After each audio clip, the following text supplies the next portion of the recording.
Welcome to another edition of For All Seasons. I'm Todd Murray, joined as always by former WVU quarterback Fred Wyant. And Fred, the Mountaineers this week preparing for their second Big 12 game against Kansas. A real hot-button issue here around town the past couple weeks, the play of the Mountaineers' special teams. They gave up a 100-yard kickoff return right before halftime of the Oklahoma game, which really seemed to zap the momentum right from the Mountaineers and take it right over into Oklahoma. I know special teams has been an issue a few times this year already. What's your take on that? Well, the only thing I can judge it by is in the 4 years that I played here, and I talked to some of my guys yesterday. We get together once a month, and I talked with them, and Max Ludwig, who played in, he was from Ripley, and I said, Max, I said, I'm pretty sure I know the answer to this. Where did you position yourself on kickoffs? He said, I was at the end, outside. And I said, and your job was, he said, was to never let them outside of me. And the other thing was to never overrun them. I mean, if I'm coming up here and we're right here and that's the guy with the ball, I'm not running any farther. I'm staying here, and we may go like this, but hopefully then somebody else will come up to be able to help out and get that. And for whatever reason, they have tremendous speed. So many of those kids have tremendous speed, but they don't position themselves, in my opinion, in a correct position to just keep them boxed in, rounded out here. They're not going to get. So they go. So they make 5 more yards or 10 yards. They didn't make how many yards and turn the game around, and that turned the game around. It sure did. And and we used to have Tommy Allman and I, and Tommy was, for a fullback, was pretty fast, and we side by side, we always bet $5 on who would get the ball carrier, the receiver.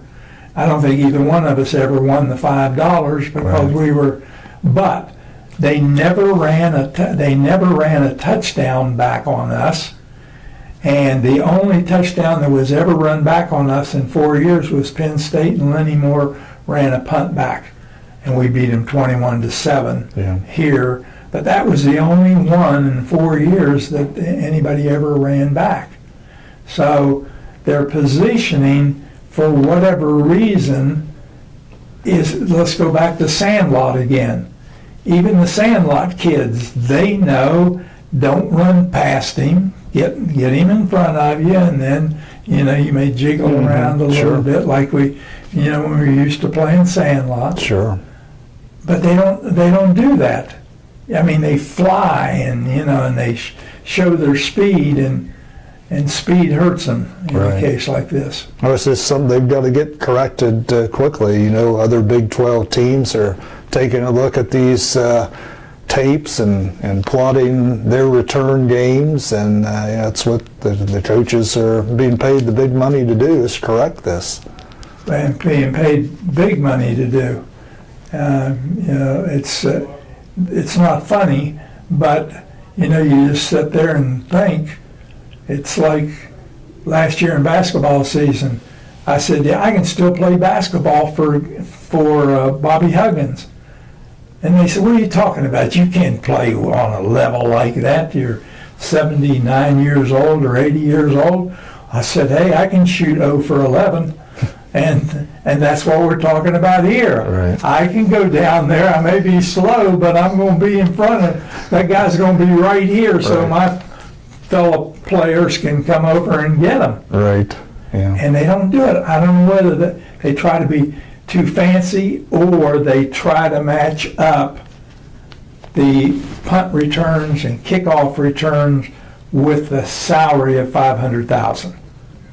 Can't do that. Right. You just can't. You can't do that. Yeah.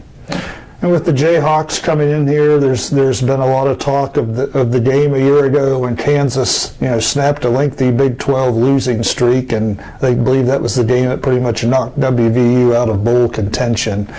And I know there's been a lot of harping back on that. I know you're a big believer in the power of positive thinking, that you're not so much for dwelling on past losses like that. Well, I'm not, and you've got, and they've got good things to think about, because even though they lost to Alabama and Oklahoma, they didn't play just outrageously poor. They played pretty good, right, fair to pretty good, and really had a shot at both. You know, they could have, in both games, could have done something. So why not think about those things? And they had a picture in the paper this morning of Holgerson with his face down in his hands and right, a woe is me type thing. I'm sorry, you know, let's get on with it and let's get to the positive. Kansas should never beat West Virginia. They don't beat anybody else, right, so they should never beat West Virginia, unless you mentally just aren't ready for it. Yeah, we'll see how it plays out Saturday at Milan Pushkar Stadium. Fred, as always, thank you for your time. You're welcome. And please continue to follow our WVU football coverage on thedpost.com.